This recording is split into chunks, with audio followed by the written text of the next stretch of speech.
Good morning, good afternoon, good evening, and welcome to Champs at Last, the podcast where we just chat shit about wrestling. I'm your host, Andrew, and as always, alongside me is Lee. How are you, mate? You good? Yeah, not too bad, thanks yourself. Yeah, mate, I'm not too bad. I've only maybe slightly embarrassed myself this week, I don't know. Only slightly? Well, I'm assuming I have, but I don't know. Who have you exposed your genitals to this week? I mean, you're almost right. I have discovered a hole in my trousers. Okay. It's in the rear. It's in the Standard. rear, I may add. So I may have exposed my underwear whilst out and about. Because I've been outside in these trousers. It wasn't until afterwards that I discovered this. And I'm like, okay. But I've definitely left my house in these. May well have shown my arse to people. No one's pointed it out. Not even my own parents. And they may have seen me walk away. Didn't think to call me back and go, son, your arse is hanging out. No, there's none of that. So... I mean, your dad's still laughing about it now, to be honest. The one time he was awake. Yeah, that's all he saw. Fortunately, my mum was never going to see it, with the reds behind the newspaper. Your dad was up early today anyway, he was watching the cricket. He was. What? Oh, was he up at 4 a.m? Think so, yeah. Oh, okay, bloody hell. I presume he didn't go to bed. Just like yeah, true. That is a fair possibility for that man. Jesus Christ. I also watched the cricket, to be honest. It was a good day. I'm happy it's back. A bit nostalgic. It was on Channel 4. It's lovely. Oh, nice. In fairness, it was much like being back in 2002, which is a lovely segue for later. Nice, well done. I'll also like the usual little note from last week. You asked me stupid questions. I don't know the answers to them. But then I surprised you by coming back. And Antonio, so we may have discussed Jennifer Lopez and Jenny from the Block, thanks to the phenomenon that is Jenny Bond last week. You asked me who was the featured rapper on that track. Do you know the answer to this? Because I do now. Yes, so I asked him the question. So would I be correct in saying it is Styles P? It's two different versions. Oh. The one I was thinking of was the one with Jadakiss. Oh, yeah, he also features. Yeah, you are correct. I've also been informed that Styles P apparently performs the opening rap to Akon's Locked Up. Brilliant. So there's a thing that I now know. Yeah. I've got zero words for that, mate. So it's fine. You can pick your jaw up off the floor whenever you like. Yeah, we've got a good hour segment here probably, so you've got a bit of time. Yeah, I'll let you talk for an hour. No one wants that. Jesus. You may get another quote in a day out of it. So well done, yeah, like I said, I've had a good week. And then Sully will tell you everything you got wrong when he listens to it back afterwards. In fact, it's actually quite a big week for wrestling, as it has been Royal Rumble week. So we are on the road to WrestleMania. It has begun. We are indeed. Your Texan show, I actually quite enjoyed it, even though you did just tell me it clocked in at 3 hours 50. And it felt like all 3 hours 50 while I was watching it. I actually did quite enjoy it. I enjoyed it, but I don't get why the men's Rumble was getting so much hype. Okay. I said to you it was good. It didn't actually offend me. But I was like, it was nowhere near as good as last year. Oh, last year was incredible. But, I was just like, nah, something was missing from it. It could have been the fans, to be honest. Yeah, it was always going to be difficult. There wasn't too many surprises either, apart from a jacked up Carlito. That was nice, yeah. I mean, those apples must be full of protein as well. Does he ever eat them? I just feel that his spot was to, spit them out and throw them at people. To be honest, he didn't spit one out due to COVID. Yeah, it's not allowed to do big spots, is it? I was like, but apparently he's back on Raw full time now. Oh, okay. I assumed it was just kind of like a one-time deal, but fair enough. No, I think they're hoping it goes down the same route as MVP because didn't he do in a similar spot last year? Yeah, he did.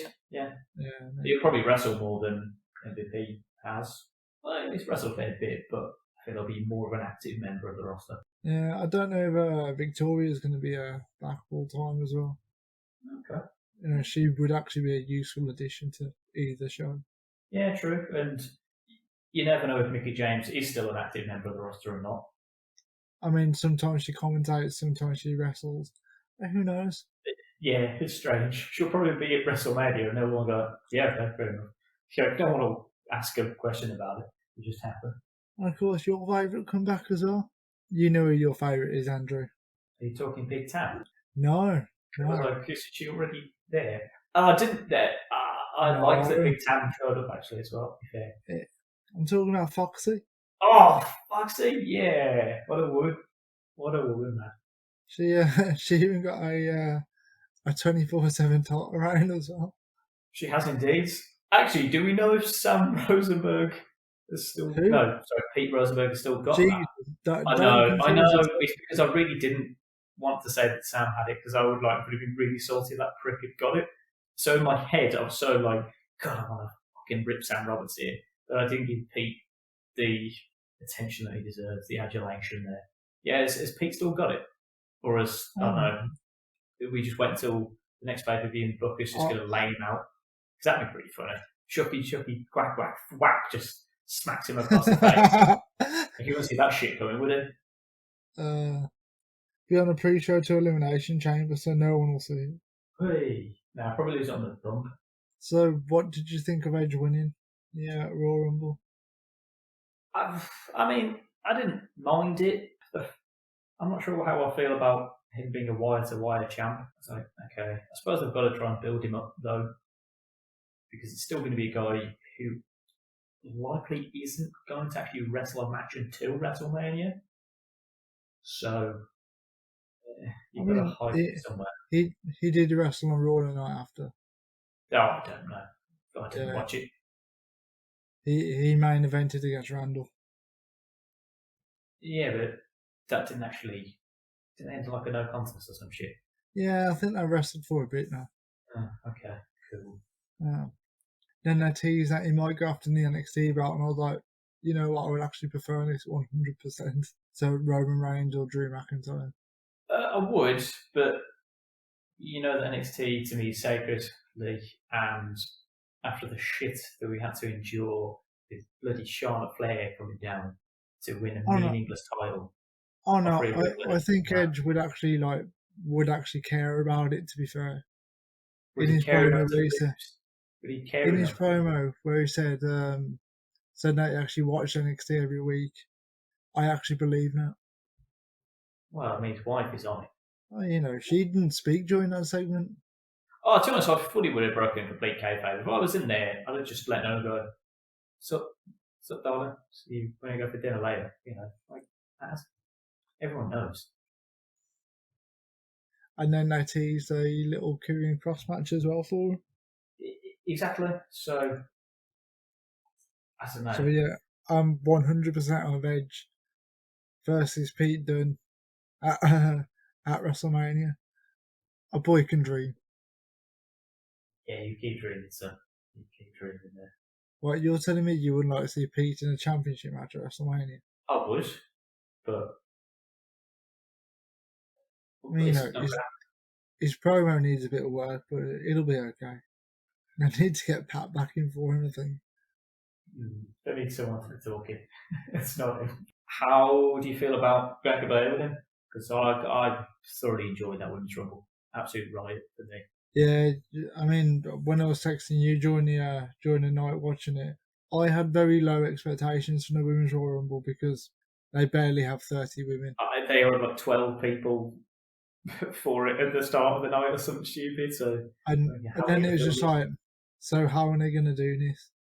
But they did it well. What they did do, it did. And Billie Kay and Jillian Hall, hilarious. Just some good shit early on. Some big guns were in early on. I'll tell you what did make me laugh. Earlier, it was after Belair won, coming in at the number 3 position, right? Indeed. And then in the Men's Royal Rumble, Sami Zayn comes out at 3. The worst position. Like, this is the worst position to be in. Like, literally 2 hours earlier. Some motherfucker's going to come in at number 3. Oh no! See, yeah, I love that. But I said in the group was it well, yeah, they had to do that because they have to make Sammy look like an absolute gimp. Like they have to play down everything that he does. So, it was brilliant. So it was a good show all around. Really enjoyed Reigns versus Kevin Owens as well. For a last man standing, that shit was bonkers. Yeah, I mean the fact that technically KO won, yeah. Yeah, I mean they went full AEW in the golf cart as well. Oh, that was just Jesus Christ! I genuinely didn't see that coming. He hit that It motherfucker hard. did make me laugh though, because some AEW fanboys on Twitter were just like, "Oh no, starting this from AEW." Then I was just there like, "Why are you watching Royal Rumble?" Then Yeah. So you're not a fan of both products, then? No, of course not. No, we're not gonna. I'm only gonna watch AW. You're not gonna watch the second biggest pay per view of the fucking year. No. Oh, that shit. it should be called the biggest party in the winter. That's what it should be called. That's too far. Nah, that's what it'll be called next year. I'm telling you. When Comcast have got full control of WWE, and they're trying to try and recoup some of that $4 billion that they spent. Probably live stream on Twitch. Standard. Or just or you have to buy it by cameo appearances. So it's like $50 for each 30 seconds. Well, I mean, at least BG's gonna make some money. Standard. Yeah, You can get a Valentine's cameo for Drew McIntyre if you're interested, Andrew. Nah. You sure? Not And this one would interest you, completely going off topic. You can get one off a bootlegger. All right, I mean, I am in. Ooh, a grueler. Yes. Oh, I need to hear his voice and then I can do it. I can't do it off the cuff. It's not what I can do. Oh, gosh, that's amazing. Oh, we might have to see how much that is. Just going back to wrestling, just briefly. Did you enjoy the Kenta appearance in AEW? I presume you've seen the little segment. I have. I did. I did like it. It was strangely ruined for me in another group chat by Empty, the huge WWE mark, of him just going, I didn't know Hideo / Kenta still wrestled. So in my head, I was like, Jesus Christ. Out of WWE, out of mind. Yeah, so it's like, he just left, right? He didn't retire. Like, Dean Ambrose still wrestles, right? So, yeah. I'm like, okay. But in my back of my head, thinking, why would he have suddenly known that Kenta is a person? Then, why would that be on his radar? And that's then when I watched it. I was like, of course, yeah, it's probably been on Beach Break, right? Yeah, that's it. I was going to say Break Beach. I was thinking, no, that's wrong. And so I was like, oh, okay, it's probably on that. So I was like, fine. Then I sort of forgot about it while I was reading results and kind of checking highlights. And I was like, oh, yeah, shit, yeah, there it is at the end. So, yeah. But I like it. I think them expanding their talent pool, it's only a good thing, with Impact as well. It's one way to definitely try and combat WWE. I think it's a good thing. It's just a shame how it happened on Wednesday nights against my favourite arm of WWE in NXT. Because I think AEW's main event featured AAA Impact wrestlers, AEW wrestlers, obviously, and New Japan.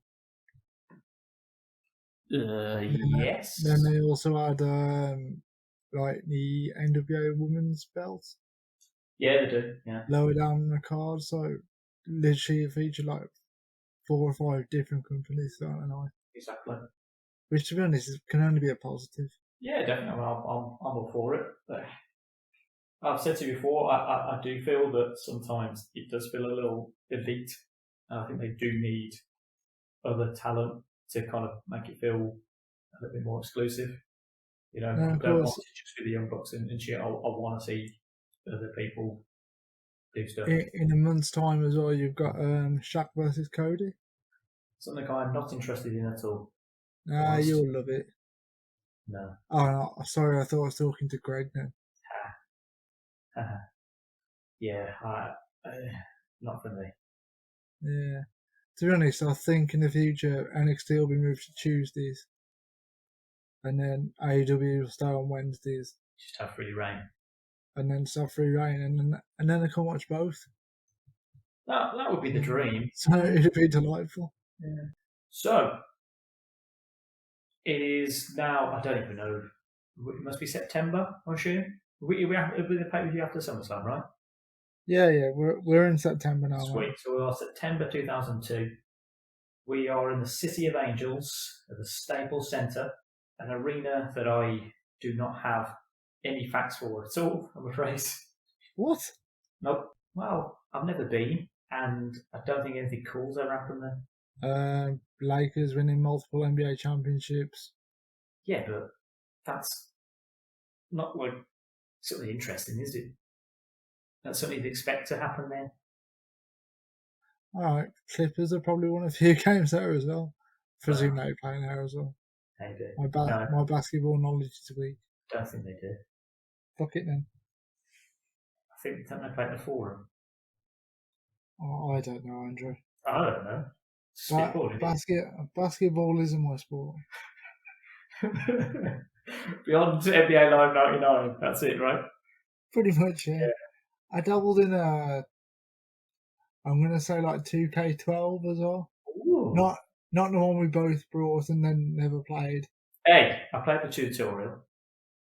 Found it was difficult, then fucked it off. Fucking solid. I was like, see, with this, playing this, where can I just press the circle button or just smash the square and just essentially foul the guy, but it didn't actually matter. It just counted as a steal. That's all I bloody want. I don't need this tactical triangle bollocks. Just want to throw the ball around, get to Reggie Miller, 3 points, boom. Okay. Yeah. Because you all know that the key NBA games are NBA Jam. Oh yes. And then to a lesser extent NBA Street. I did like that one. Those are your two key NBA games. For sure, man. For sure. Anyway, back to September 2002. I thought we reined that back in pretty well, to be honest, to get that to a more LA-based thing. So a very American thing, and we open with the Un-Americans. Whoa, that's a segue. Oh. Yeah, I know. Now I did William Regal to the mix. Well, it's not American, so it adds up. It makes sense. It adds up, mate. There wasn't an American turning his back on the country. Exactly. We all know that after Canada, the next biggest region for haters of America is Blackpool, England. So why not recruit him? I don't see a problem with it. So you've got 4 Un-Americans against 4 people that you wouldn't necessarily put together. But my word, I'm glad they did. I mean, you had Booker T, Goldust, obviously the odd pair in a Raw. Yeah. Bubba Ray. Yep. Who, to be honest, fucking annoys me. And one of my favourites from 2002, and a first pay-per-view appearance, I believe, is for Kane. Yes, it is for us. With his epic entrance music. Jesus Christ, it's amazing. It's so good. Just because it has words and everyone forgets this. It's like, yeah, it blew my mind. I loved it. I could listen to that again. I really enjoyed that. I could listen to that more than I could probably the CD soundtrack of theme songs. It's called Forcible Entry, which I didn't think was a good name at all. That's not aged well. To be honest, I don't think it was a great name to end, but Forcible Entry, Lee. Nothing rapey about that in the slightest, mate. No, you shouldn't be calling CDs that. Oh, Jesus. I probably would have had the faces come out first, though. Don't know about you. I think he hit Booker's music, crowd goes apeshit, they know the pay-per-view started, but then the heels are still going to have heat when they come out because he's still like, Jesus, these pricks who hate America. So, I think that would have been a better way to do it. Yeah, saying that the crowd was hot throughout the entire match. Like me, they were. It's good. Can I just point out one thing which I didn't like? I found it very unsettling. Sure. Test was booked on the same level as Kane. Now this blows my mind still. Even though I've seen Test in a match with The Undertaker at a major pay-per-view. And Like, Kane's the Undertaker's brother. So like, they like, have why, that in common. why were they booking Test so fucking hard, man? Jesus Christ. I don't know, mate. I assume it's because of Vince's big guy fetish. Yeah, most likely. Because he's, what, 6'8", Yeah. 230 pounds, hunk of chiseled, Long, gold or whatever. I'm long like, blonde hair, probably reminded me of Hogan back in the yeah. Has an earring, a little bit edgy. Yeah. Ooh, everything you could want. day. Is that what you describe as edgy, is it? Just an earring? 2002, yeah. uh, there are more things that are very 2002 that I can't wait to mention later. To be honest. Yeah. Something that's But absolutely class. but a few more notes is Goldust is so smooth in the ring. Oh, mate. If he didn't have so many demons, he could have gone a lot further. Yeah, it was good. I enjoyed the match because essentially it was just house show bollocks. Yeah. That's all that was, and I loved it. Great fun first match to have on. And did you notice the one major stereotype as well? Because Booker T morphed into Diva. Oh, yeah. And I was like, oh, Jesus Christ. It would have been funny if they got Kane doing it. Yeah, but he's got a mask, so you wouldn't actually be able to see his reaction to it. Whereas Booker, It still would have been funny. oh, did another laughed, yeah, but you wouldn't have Booker looking aghast like he does. So the winner in the match was, I'm just going to call them Team USA because I couldn't think of anything smart. Can you think of a better name off the top of the dome, Andrew? I would go with the golden teas from the Hell's Kitchen that is Dudley. Jesus Just Christ. rolls off the tongue there, doesn't it? That was terrible. Try putting out a banner. There you go. Try putting out on a t-shirt. Easy. That'd be a lot easier. There's a lot of service area. A lot easier than be drawn on a A4 piece of card that will hold up in front of my face while I'm there. Because I'm pretty sure I'm going to write a giant G for golden and then realise, oh, I have about 1,000 letters to go. They're not going to fit now. All right, you're trying to do in the John Mulaney spot. Oh, I like them with friends, Lee. You've got that. Thanks, mate. Big ass, big. Oh, lovely. I also got a little confused with it being an 8-man tag, and I'm pretty sure when Lance Storm went for the pin, I thought that Regal was the legal man. As you say, mate, house show bollocks. So I had no idea, but I mean, faces were, so I don't really gave a shit. Right, let's move on to the first backstage segment. Hooray! Because we all know I love the backstage segments of these. Which was Steph talking to Billy and Chuck. Yeah, now, you know, when you said to me before the show, are there any burning questions you have that you'd like me to explain stuff? Yeah. This is probably the first one. I was saying, going, I have no idea what Steph was setting up with Chuck and Billy, and I was happy about that fact because I wanted no part of it. Little did I know it was going to be the theme for the entire show. Yeah. I mean, to be honest, I was watching it, flicking through my phone, going, great, another Steph segment. And then it was like, yeah, we'll, if you lads can beat 3-minute warning, so I don't have to kiss a lesbian. And I was like, just gonna put the phone down and then just carry on watching this intently. So yeah, that was interesting. Yeah. And then basically the gateway to 2002 completely opens. Whitney's backstage segments. Just now I can see that the same people who are writing this product definitely wrote SmackDown versus Raw, like the video games, because these are the exact same stupid backstage segments you would get in between. You would have to pick things to say, then set Yeah. minutes. This is the bollocks you have to sit through. Jesus. Do you want to go back to some good in-ring action? Can, with Y2J, who is now the IC champ. Yes, I believe he beat RVD for that privilege. Yeah, because we haven't really got to see that. I didn't 2 weeks ago, prior on Raw, I think it was. Okay. I assumed he would have RVD. I did allude to it in the video. Okay, my apologies, I missed that. But he was defending it against some young up and comer, some new bar fresh meat that is Ric Flair. And honestly, Andrew, I can hear the sarcastic tone in your voice, but I fucking love this match. Oh mate, it's great. Second pay per view in a row. Yeah. It's a SummerSlam rematch. Indeed.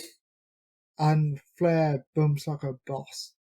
It was actually. I tell you where I've seen that Ric Flair to the turnbuckle, back to the outside bump this week. Jordan Devlin did it in his match against Bomber Dave Bastard. Nice. Yeah. I thought that was a nice touch. Did it pretty smooth as well. It's good. Sadly, he's still not as cool as Ric Flair. Well, obviously not. He's not even as cool as Finn Balor, so. What did you think of Ric Flair's ring gear? Which was purple boots and black trunks. I didn't mind it because it was purple gown. It's almost a gown robe. Is that a better word? A house coat? Yeah. He's got his house coat on. His dressing gown, there he is. Yeah. Vince, wasn't it the one that we nearly bought? I feel like that was purple. No, that was a red one. Oh, was it the red one? Oh, nice. Yeah, it was definitely a red one. We should have bought that. Jesus, why didn't we? I know this because I was literally contemplating buying it at the time. Why did we not buy it? What is wrong with us? Why did we not meet Pete Rose? That was a key question. Yeah, our first time. The first time that you guys have been to Vegas, and we weren't brave enough to one go see Rod Stewart in concert. If we could have done that. We didn't go see Pete Rose. Which, to be honest, we didn't know who the fuck he was until that week. I did. You say that. He's been at 2 WrestleManias, mate. I know who Pete Rose is. And then his gimmick was he just got tombstone by Kane at consecutive WrestleManias. Quite a claim to fame. In fairness, we should have walked in, asked him that question, and then, do you want to sign anything? Nah, you're okay. Thank you, Mr. Rose. Just walked out. Well, one he was dressed up in a chicken suit as well. Why didn't we meet this man? And then we didn't buy a Ric Flair possible replica house coat. No, I believe it was real. Why the hell did we not buy that? Because wasn't it a couple of $1,000 which we didn't have at the time? We could have pulled it together. We could have tables. We could have had that in an hour. Come on. See, lucky boys like us. Jeez, easy, man. To be honest, if we had enough time, I could have gone back and got it on the last day with my I know, right? But you're trying to throw him anyway. Jesus Christ. Right, we have digressed a little too much. So I'm trying to enjoy Ric Flair tales. I then thought it was a nice little touch that Rick then taps out the Balls of Jericho to make it 1-1. Yeah. After Y2J being a little shit, pretends he's going to be hurt. A little H is speechless. If I was Ric Flair, I would be beating I'd buy like 2 shades of hell out of him. What the hell are you doing, Charles? I presume the third match was on Heat or something. Maybe, unless it's at the next pay-per-view. Maybe. We haven't got that far yet. Can't see into the future. True that. Do you want to go on to the next backstage segment? Oh, Jesus Christ. No, I don't. I really don't. It's a little tough. So now we have to go to Eric Bischoff for his riposte to Stephanie McMahon's earlier segment. This time he's joined by Rosie and Jim.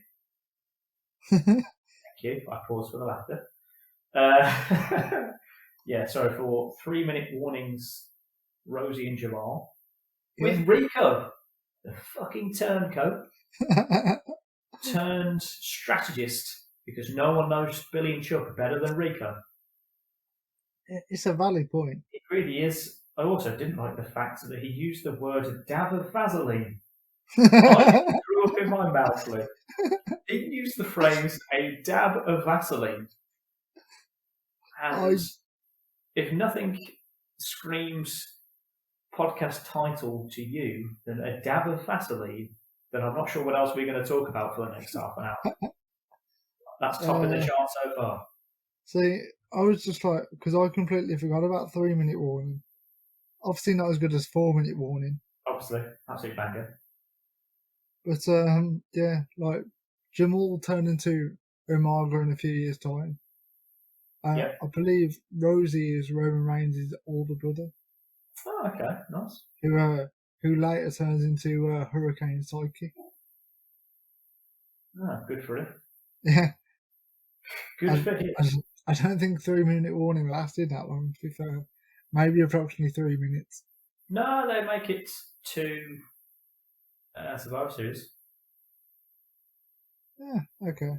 I believe that much. I keep forgetting that we've actually watched this Survivor Series. Yeah, I know, right. I quite like them, to be honest, and we'll obviously discuss them later. I think they're good.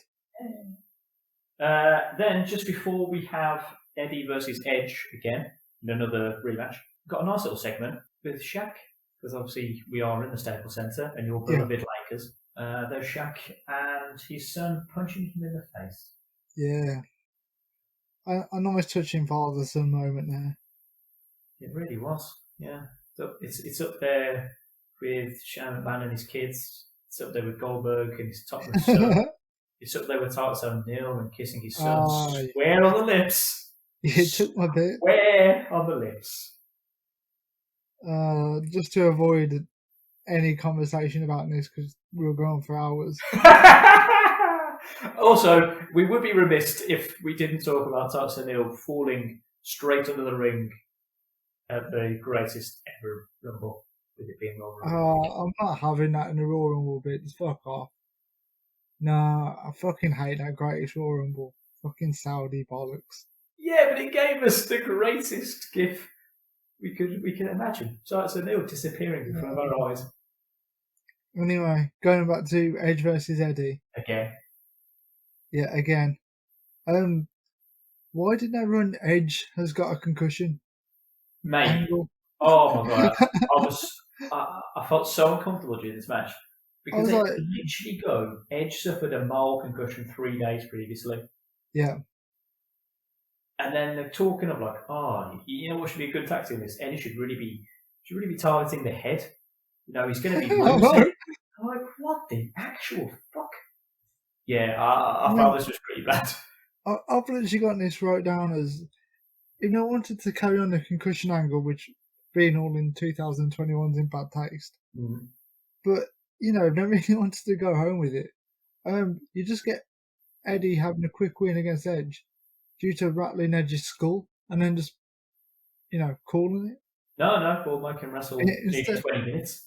Instead, you let Edge go 20 minutes with the concussion, which, to be honest, makes Eddie look like a fucking loser. And the only way he could win was then actually finally hitting him with the exposed turnbuckle that we, did 5 minutes previously.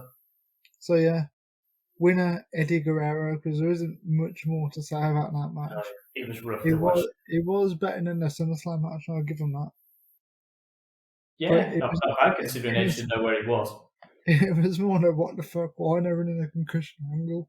And surely you should be doing that with like Jeff Hardy or something. It makes a hell of a lot more sense. So the next segment is Triple H walking into the face locker room for no reason. I literally don't know why he walks in there. Just to have a pop at RVD, who doesn't care. And in fairness, he doesn't really. He walks in and goes, Sup, Rob? You stoner fuck. Rob just goes, yeah. been taking fucking tabs already. Just how like one of it trips. I love the fact you call him trips as well. It's just Could have been very good. it's just a Could have way called that him the face is always just flip him off. It's like, yeah, should have trips. Trying real and pal him. and then Trips just has a pop at Ric Flair for Oh, he just fucking lays into him. Just turns over and goes, Eye and a tiger. who's this old prick here? Literally, I don't think they were even talking to each other when he walked in. No, He just goes, just looks over and thinks, hold up, Rob, you've been talking to this old prick. And it's just like, it's crazy. Yeah.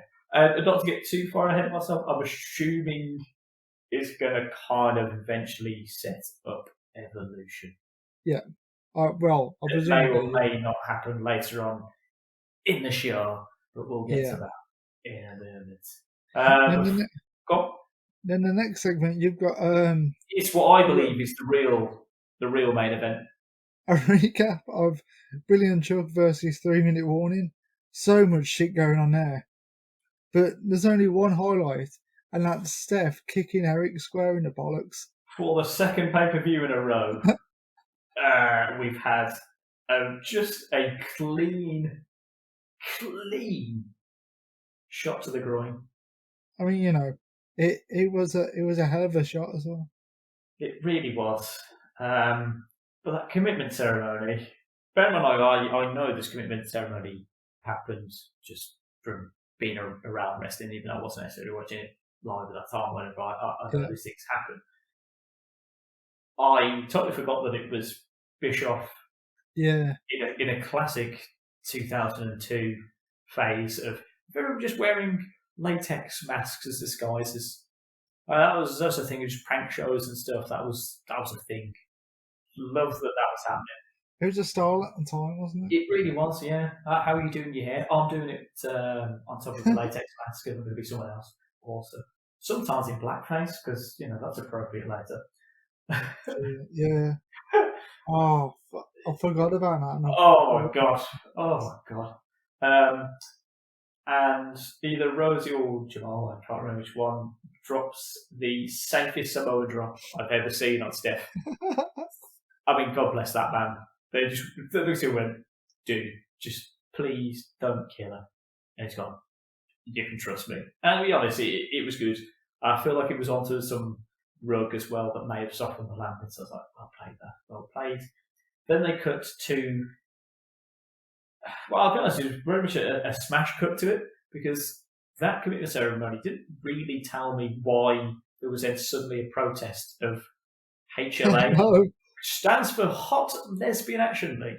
And I'm aware, Andrew. If the people at home are confused by this, now we're talking about this, yeah, that's pretty much how I felt, because since we've watched SummerSlam, I have not heard of this hot lesbian action. No, it wasn't a thing prior to SummerSlam. Until literally probably half an hour, 40 minutes into this pay-per-view.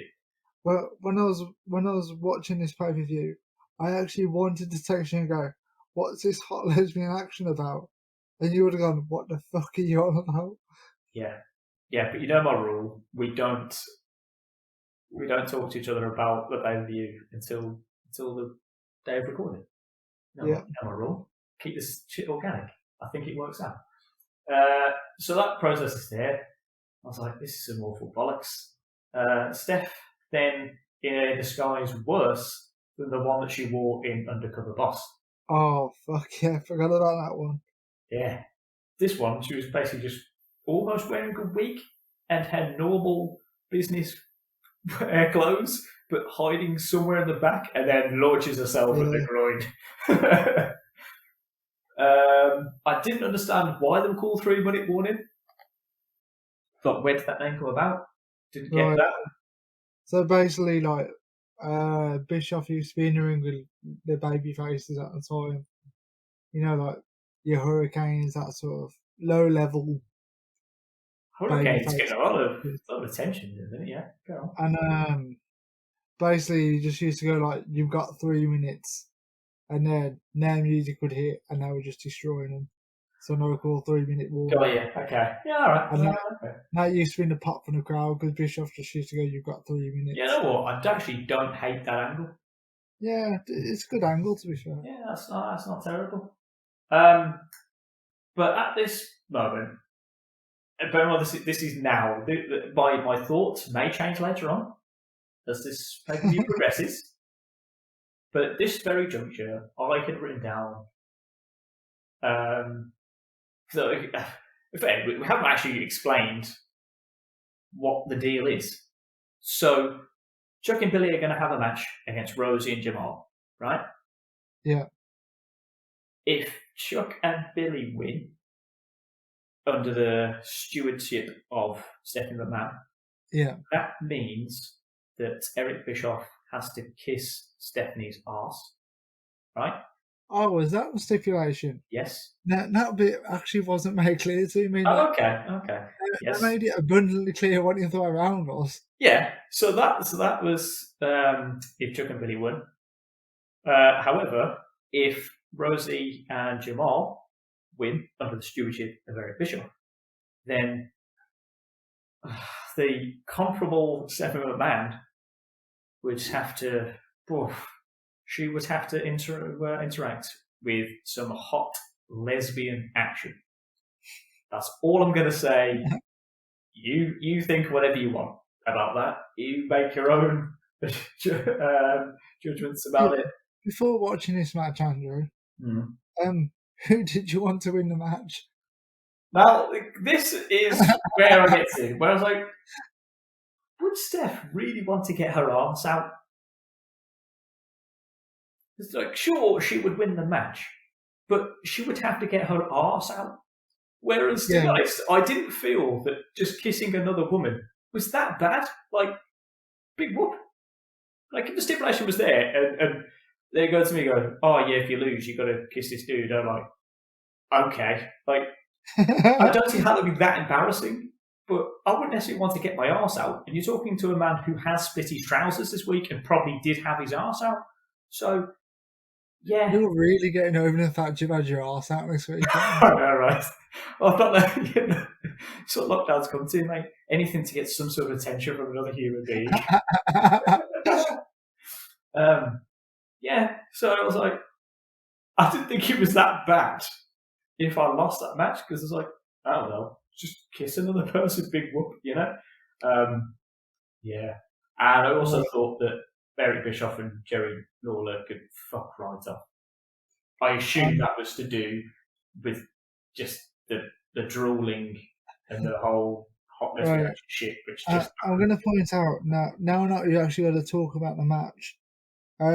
I've got no notes about this match whatsoever. Did the match happen straight after this segment? Yeah. In that case, I haven't made any notes on the match. Right, so basically all I've got is 3-minute warning, won it, and that was it. They do. I'd like to find out that I do like 3-minute warning. We did allude to it earlier. On to the next segment. Bischoff is already backstage with 3 lesbians, asking which one wants to kiss Steph. Then I'm just moving on. I forgot that happened. I have. Yeah, we're gonna. Oh Jesus! Yes. Can we move on to RVD versus Triple H for the heavyweight title, please? Yeah. Good. Let's do it. Thank the Lord. I also like that RVD just goes, "Oh, you're the dude that can spit water." I forgot that was a little promo edit in the backstage bit. That was pretty funny. I was like, Rob saying all the things that we think. And then RVD spits said water during the match. I know. It's lovely. Good match. It's good. I'll tell you one thing that I really enjoyed, and I think heels should do it more. I've never really seen it done again. Trips gets into the ring and then counts to 10 along with Earl Hebner. It's like he's counting the guy out. Like he's literally, his hands are in the air. 5, 6 is like, that's good shit. Like, no one really does that. Like, heels don't force the ref to be counting and then counting with the crowd. Like, that doesn't happen. I thought that was really good. Yeah. Trips is a good dirtbag heel. He is. I mean, considering he was literally just handed that title because Bischoff decided Yeah. that I mean, to be honest, Raw. that's a fucking great heel move, that is. You want to put heat on someone, Yeah, you give them the fucking belt. exactly. I mean, it's pretty much what Trips does later on. In is it when he gives it to KO, or was it when he gives it Uh, to Rollins? Because doesn't he give it no, to he KO gives it first? to KO when he pedigrees Rollins, when That's the one. everyone thinks he was going to give it to Yeah, Rollins. yeah, yeah, yeah, yeah. Solid. Yeah. So this match is essentially the start of Triple H's reign of terror, as it was coined on the internet. He did. It's a long run, to be fair, of Triple H burying people. Oh yeah. Not so much with RVD, to be fair. I didn't think he was that bad. It wasn't. I felt that RVD is a dumb motherfucker, though. Because what I don't like to see in matches is after another fucking ref bump. Fair enough, it's the first one we've had so far. But after a ref bump, um, he tries two covers when he knows the ref is down. Like he literally Yeah. tries to cover him twice.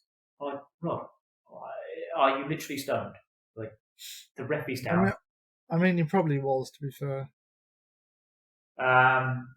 Then a delightful Ric Flair heel turn, which genuinely woke me up. I was sleepwalking a little bit through this pay per view. I've spoken about it quite well, which actually probably didn't reflect how I was watching it. Also, go, yeah, To be honest, I found this pay per view quite an easy watch, yeah. but Unfortunately, it was. because it was such an easy watch, I didn't really make that many notes compared to Yeah, what we actually do. yeah. But I'm taking that as a good thing, to be fair.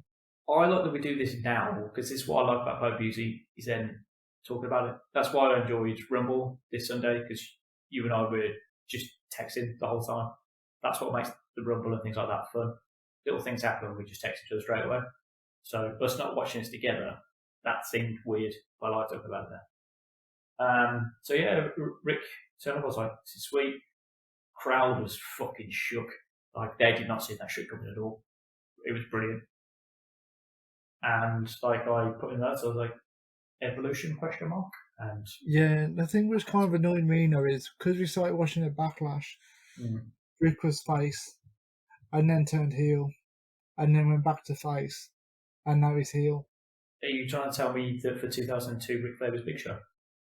No, I'm saying like Ric Flair was because Big Show's still Big Show at this point. He's trying to hit on face exactly the same amount of times as well.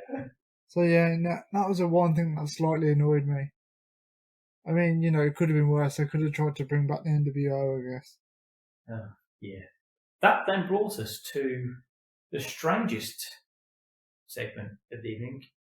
And that's saying something. Considering the other backstage segments and filler segments we're going to get around matches, I don't know, I missed his actual name, but I think it was the Young and Restless Victor Newman. That's his character name, I think. What? I don't know his real name, but a guy from the Young and Restless, Victor Newman, talking to D'Lo Brown and I think Billy Kidman. Yes. And I was like, what Yeah, the fuck is I going on didn't get here? this segment. I assume they filmed that show in LA. Well, I presume so. Yeah, I presume they were trying to build another big Hollywood I don't know. actor, and I was like, yeah, fine. I've not even got any notes about it, to be fair. Oh, I just wrote it down because but I felt that. Oh, I reckon maybe that was instead of the world segment because obviously the time difference and then being Yeah, completely different ends of the country, they couldn't just have random people standing at world until Vince gives them their go ahead, and then JR cuts him off 5 seconds later. I'm never going to let that down, man. So yeah. next match, Andrew, we've got Molly versus Trish. Yes.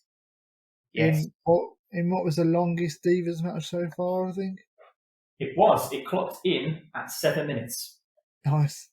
clocked in at 7 minutes. It's also finally the rematch from the feud that happened at least 3 pay-per-views ago. I want to say King of the Ring. Yeah, yeah. It I'm didn't not really sure. make any sense. Has the belt even been defended at all since then?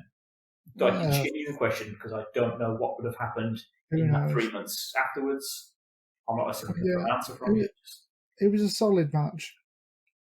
Best There match. wasn't too much to say about it, to be fair, but it was a solid match and probably the best Divas match we've seen. Well, without So doubt. therefore, a thumbs up. Without doubt. Molly still has the best gear. It still gets me every time that she just turns up essentially in trousers and a blouse that has no sleeves. It's fucking brilliant. I really enjoy that. Classic, so the 7-minute match. They actually got to do spots and stuff. I liked it despite the weird, then just fast finish because I don't like that. Is the Stratisfaction essentially just like a running bulldog? Yeah. It's a weak ass finish, man. Yeah. I mean, it does kind of go. I think it evolves into walking up the ropes and then turn into a bulldog. Okay. Yeah. Yeah, currently I'm like, Trish, like I really want to pull for you at the minute, but like you've got to get a better finish. Got to. Yeah. So let's talk about the next Eric Bischoff segment. I would also like to point out that during that match, Jerry decides to say the line, "I'm a good swimmer. I wonder if she'd like to see my breaststroke." I pressed mute. So I watched the rest of that match on mute and thoroughly enjoyed it. So I might do that more often. But of course, we have to have another women's match on. Yes. Okay. Then. So then you've got Eric Bischoff with more women. Whoa. It's not just Eric. Both Roseanne Jamal and Rico are all hanging out in the back with these lesbians. Do you have to say hanging out in the back? Yes. Fair enough, I'm going to let it roll then. I am, because, because, they're hanging out with lesbians, like. So I'd also point out this is one step forward as we've had the 7-minute best women's match we've had so far in 2002. So then 1,000 steps back of the segments of Eric Bischoff and lesbians that really enjoy the company of men, like I found. I thought that was interesting. The fact that they really wanted to hang out with 4 burly men. Well, 2 burly men, 1 fairly burly in Rico, and, Bischoff. So it's like, they must be like this. I'm really impressed to actually get this many lesbians. Oh no, wait, they've just got a bunch of hookers who are gay for pay. So after Bischoff picks his 2 favourites, it then cuts to Cole and Taz, and then Cole tries to play it all down. Taz goes, "What, are you mental?" and then even looks at his crotch. I missed that. Jesus Christ, Taz. Oh, jeez, But it wasn't done in a creepy way like Jerry Lawler. It was actually quite funny. It was done in that innocent way of Taz probably going, "Jesus, Cole, I've got a boner here, son." I would enjoy, to be honest, if Taz had gone to Michael at any point in his commentating career and just gone, "Hey, Mike, got a boner under the desk," just to try and put him off. I would enjoy that immensely. However, what I noticed is the comedian and actor Will Sasso, who was sat behind them. He was in some weird, like, purple wizard's hat, it seemed. Right. He was sat directly behind them on commentary. And there was also, they had to have a lovely segue advertisement. They go, I'll tell you what else is great, Taz. This Triple X soundtrack with the song Adrenaline. And if nothing screams 2002 more than a Triple X soundtrack, I don't know what does. So, yeah. So let's move on to what I'm saying is the match of the night. Are you? Yeah. Okay. Angle versus Benoit. Jesus Christ. It's a fucking masterpiece waiting to happen. I would expect these words to come out of my mouth, not yours, because you always moan at me whenever I mention Chris Benoit in any of these so far. So, okay. Yep, but Kurt Angle's the best wrestler on earth at this point. What I really enjoyed about this is my understanding is this feud essentially was set up by the fact that Chris laughed at Kurt getting stink-faced. Pretty much. Then he gets his own and then cries to Steph. And then they just have a match. I was like, all right, sold. I was like, this is amazing. Some reversals and transitions. Oh, Matt Classic, mate. Just slick. So good. That crossface then into the ankle lock at the same time. Yeah. This is some good shit, man. This is great. It was almost too good for 2002. It was. However, I didn't. It's not as well the fact that at one point they do say the crossface is one of the most effective and feared submissions in the game today. I was like, just a touch. Yes. Yeah. I mean, that wasn't lying. Let's be realistic. So it was, But yeah, the crowd loved it. I loved it. My match of the night. It was really great. And then we're going to go on and talk about my favourite segment of the night, which I made so many fucking notes on. It's untrue. Okay, well, I haven't got to that yet. I'd still like to point out that match finished of Mike Chioda missing Chris using the ropes for the pin after he spotted Kurt using his feet to push the rope away from Chris's escape. I was like, come on, Mike, man. Doing me dirty here.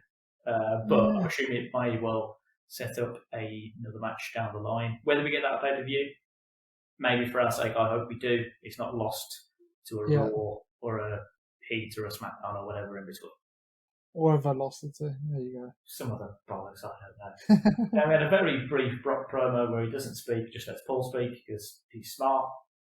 And then, yes, I almost have a page of notes for this shit. But I don't know.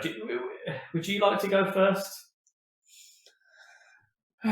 So, Bischoff's in the ring. Bear in mind, this is also the cooler before the main event. He's got his two favourite girls. Their names, please. Who are called Peaches and Cream. Oh! Which, to be honest, I burst out laughing at. I was like, this is brilliant. Oh, God. Steph arrives for a punishment. Yeah. Peaches and Cream take their tops off. Yeah. And then my very next note is worrying that Vince wrote this with his daughter in mind. Just think about that for a second. The fact that I am literally thinking about that for the first time, I'm like, yeah. Okay. So, and then Eric sends Peaches and Cream away. Yeah. Winston's disgusted in the live audience. And Jonah King Lawler. Yeah. And he says he's got a much bigger punishment. And that is where I'm going to stop you for the moment. I don't want to leave that reveal yet. Yeah. So Bischoff starts with the obvious pun. He must have been fucking brewing for at least 2 hours by now. Of thinking, God, can't wait till I get to say, we're going to get some HLA.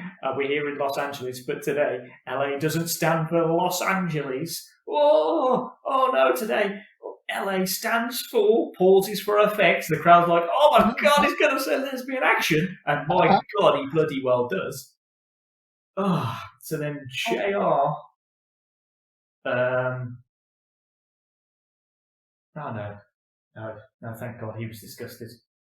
He was absolutely disgusted. The fact that fucking Jerry says the words, I saw her earlier, she smells delicious. I have to assume he said that of Peaches, because Cream doesn't really smell of anything.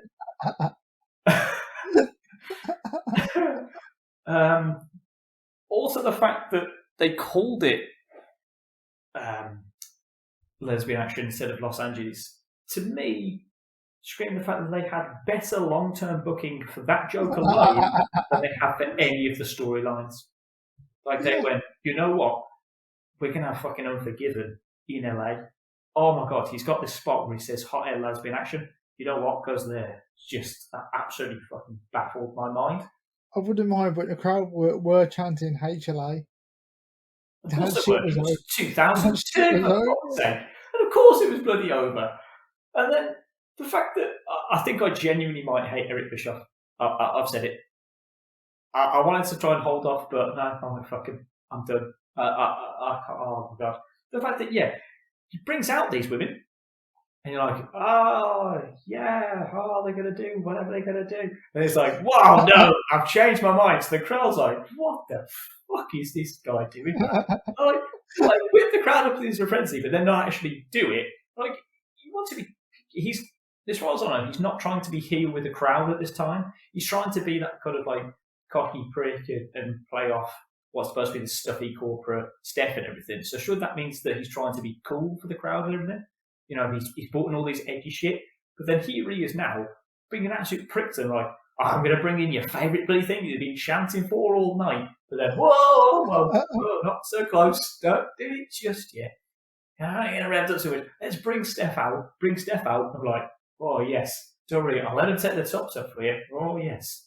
We'll let him insinuate a full body massage. I'm like, just, no. So then they were just about to do it, and I was like, "Now we're going to stop you there." It was at this point where I changed my mind, Lee, and went, "You know what? I'd have probably just got my arse out." You know, if this was the whole rigmarole that was going around it, I literally wish I'd have just won the match and thought, well, I'm just going to go drop my trousers now. That would have been so less humiliating for Steph. It really would have. Oh, God. So bad. And to be honest, it took a really dark turn for me. I genuinely didn't like the fact that they were going on how it was hot lesbian action this whole time. And as soon as he switched it, thing like, no, I don't want you to enjoy this. Like, I don't think she's enjoying this, to be honest, Eric, but yes, go on. I want this to be really worse. I want this to be like the ugliest, fattest, laziest boy. And then, you know, want it to be Team Lesbo. And I was like, oh, that turn has just taken such a dark turn now. I was like, no, I really didn't enjoy the insinuation of what then they were going with of that turn from lesbian to lesbo. I was like, I genuinely can't believe they haven't edited this out. Surely they must know now, nearly 20 years later, and everything that WWE apparently stands for and tries to change and has all this be a star stuff and everything. They still leave shit like this in. I genuinely can't believe it. It's really bad. Yeah. The fact as soon as this woman comes out, Hildegard, find out is her name. I was like, that's fucking Rikishi, right? I mean, instantly, I'm there going, that's fucking Rikishi. And then to break kayfabe, I'm like, well, I'm pretty sure Steph McMahon knows this because she has probably grown up with the man. It is the nature of the business. As poor JR had to say, he goes, I can't believe I'm having to watch this young lady that I've seen grow up in this situation. And I just went, you know what, Jim? Yeah, me too, mate. Me too. She should have got her arse out. Obviously, Steph knew who Hildegard was. Oh, obviously, yes, because in a beautiful swerve, that prick Eric Bischoff gets his comeuppance as suddenly Steph McMahon really enjoys kissing this big, massive, prison time serving lesbo that is, oh my word, is bloody Rikishi. I believe she even slapped Hildegard on the arm. Oh, mate, they were going for some HLA. It was the hottest of LA, I tell you. Fucking heat wave in Los Angeles. I mean, now we're doing some necking. Gonna do some necking? Oh, yes, they found some long grass. They were gonna go do some necking. Oh, Jesus Christ. I genuinely laughed when I could see the fact that Rikishi had already started spitting the seams of the dressing room. Like, I was screaming at that. And then I was almost crying with laughter when he just ripped the bra off at the end. I don't know why, but just it made me howl, man. Rikishi, he went all in on that spot. Fair play to him. He made good out of what was a terrible situation. He came out smelling like roses, unlike how Shui's arse did when he rubbed it in Eric Bischoff's face. Oh, come on, mate. You could have said smelling like peaches. Oh, shit. Oh, can we edit that where I actually say peaches? Oh, my God. Oh. And Lee, finally, that whole segment lasted 10 minutes. Do you remember how long the women's match lasted? 7 minutes. Yes. So moving on, we then have what I was really looking forward to: Taker versus Brock. Yep. A match which they conveniently forgot about years later. Oh, okay. Oh. Did you, in the build-up to the WrestleMania 30 match? Was it? Brock broke the streak? I have no memory of that. Okay, Dream. In the build to that match, there was no mention of this match ever taking place. Lots. Because, you know, WWE, they change history. Yeah, apart from Not realising we can actually watch it all back on the network. Unless it's WrestleMania 24, was it? That we couldn't watch for a couple of days. Do you think copyright infringement? I mean, you know, I couldn't get my daily fix of WrestleMania 24. Oh, that's all I want to watch. Oh, Jesus. Best thing was, when I did take it off the network, I did go, oh, I wouldn't mind watching that. Yeah, I know. Like, oh, shit. It's true what they say. You never know what you've missed. It's gone. Yeah. But going back to the main event, Yep. The build looked good for it. Yep. Yeah, the video package was well put together. It was, yeah. Brock kind of intimidating Undertaker's wife at the time. Sarah, yes. Yeah. And yeah, it was weird, but it looked believable somewhat. Also, I'm going to point out Undertaker's face in this match, and he's also not ginger. I didn't need to make that as a note, as I knew full well I was going to say to you. I assumed he was face because he wasn't ginger in this, because you've already told me that apparently ginger means heel. Yeah. You hate gingers. I'm just telling you how WWE book it. Sure, yeah. Don't worry. Yeah. I'm sure the people believe you. Yeah, well, you know, there's only a couple of listens, so it's not really a problem. I don't know if I'll have to do a survey then. I'll be honest, you are racist. Surely I'm ginger is not racist. Yeah. Ginger isn't a race. Sure, okay. So yeah, going back to the match, my favourite Taker match so far. It was good. My expectations were low because it's Taker. Yeah. Heyman takes so many bumps in 2002, it's insane. This is weird.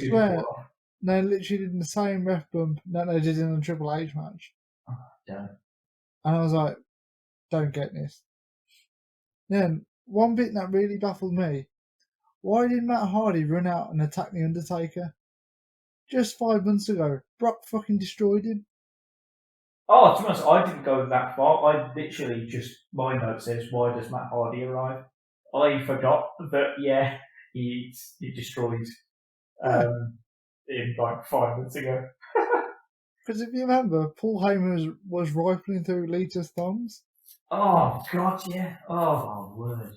We've seen some strange shit, man. And then there was an horrific chair shot in there where it was straight in the head. And I was like, concussion really wasn't a thing in 2002. Uncontested chair shot, chair bent in half, for fuck's sake. Oh, my God. But to be honest, I actually agreed with the double dusted DQ finish. It actually made sense for what they were going for. Okay. So therefore, I didn't think it was a bad main event. No, I liked it. Taker's music is god awful. Yeah. Fucking god But awful. what would you prefer? Either Limp Bizkit Rolling or Kid Rock American Badass? 100% rolling. We started with that, and I was thinking, oh yeah, I forgot this was music. Let's go on with this. He hasn't played it since. I swear it's like a different one every time. It's Yeah. fucking And terrible. they keep changing the character. It's just awful. I believe you might get Limp Bizkit Rolling at WrestleMania because they do a live performance, I think, at that Mania. Oh, lovely. Okay, look forward to that. So yeah, you've got that to look forward to. Hooray. Even having already cut it out in the WWE network due to royalties. Yeah, so many people are watching that Mania. Yeah. Fred Durst just fucking rolling in it. Hey, see what they did. But yeah, we had to have 2 ref bumps. And then it was kind of strange because it didn't feel like he called a DQ. It seemed a bit botched, so I was a little lost at the end. So I felt that hurt it a little bit. I know you explained it a little bit better to me, but I don't know. It was just a bit strange to me at the time. And my final thought on it was, despite the fact they basically built that entire pay-per-view around the rivalry between Stephanie McMahon and Eric Bischoff, they decided that they were going to have that sort of blow-off match was going to be Chuck and Billy versus 3 Minute Warning, and they were building up and building up as being that's the shit for this pay-per-view. Despite the fact that at the end of the day, Steph in no way just went, Eric, fuck you. You know what main event is? It's Brock Lesnar versus The Undertaker. Brock Lesnar, the man who holds the WWE title, the man who is on SmackDown, our show. Like, I have the biggest star on the roster currently. Whereas you're running around having to give titles directly to people because you have fucking nothing on your show. Like, that is not mentioned at all. Yeah, but that would have been too logical. Yes, but that's why I'm here, Lee. But your logic doesn't play into 2002's whimsy. So, fuck 2002. I Of care anything. not for hot lesbian action. So on that note, Andrew, do you want to give the pay-per-view a final score? Well, And then close out the show? I can. So, I'm trying to remember what scores I've given for the things. I'm going with my usual. It got half a star because it did not feature Hulk Hogan. It got half a star because it featured a women's match. So it's already starting with 1. However, I feel like it has to lose at least half the point that it gained for the atrocious misogynistic tone of the whole hot lesbian action angle they had. So it's barely getting half a star to start with. And on the note that they were just calling out concussion spots and the Team Lesbo stuff, I can't in any good conscience give it a 4. Even though I think the matches and the things that I enjoyed are close to being a 4, I think it's going to be a 3.5, not terrible. Yeah, which to be honest is exactly what I give it. You know, I felt it was good. I enjoyed the matches that were on. I just didn't enjoy everything that's going on around it. You know what I mean? So yeah, sounds boring to end the podcast, but I completely agree with you for a change. Good. It's about time you listen to them. Well, let's not go that far. Jesus Christ. On that note, before I get salty, do you want to wrap it all up, Andrew? I can indeed. So, if you should check us out on the podcast networks, we are on Apple Podcasts, Amazon Podcasts, Google. I don't even know where those were now. Buzzsprout. What are the other ones there? Spotify, Spotify. Deezer, Stitcher. We're on them all, mate. We're on them all. Stitcher now. Lovely. Okay. So yeah, we are Champs Out Last. That's all you got to search for. If you want to check us out on the socials, on Facebook, Twitter, Instagram. We are at Champs Are Last. Easy to search for, like, follow, subscribe. Please leave us any comments of stupid shit you want us to talk about. We'll probably do it because we're suckers for it. I think that's probably about it. We will see you guys next time for whatever pay-per-view is next. I don't know what it is. It could be. Is it Twice? We've got one in between. No, I got one more. We've won out. I believe it's No Mercy. Okay. Possibly. Don't quote me on that. That's fine. I'm still going to make the joke of no doubt I will show that pay-per-view No Mercy. Much like I'm not sure I have forgiven this one. Jesus Christ. And a good night to you. On that note, peace out.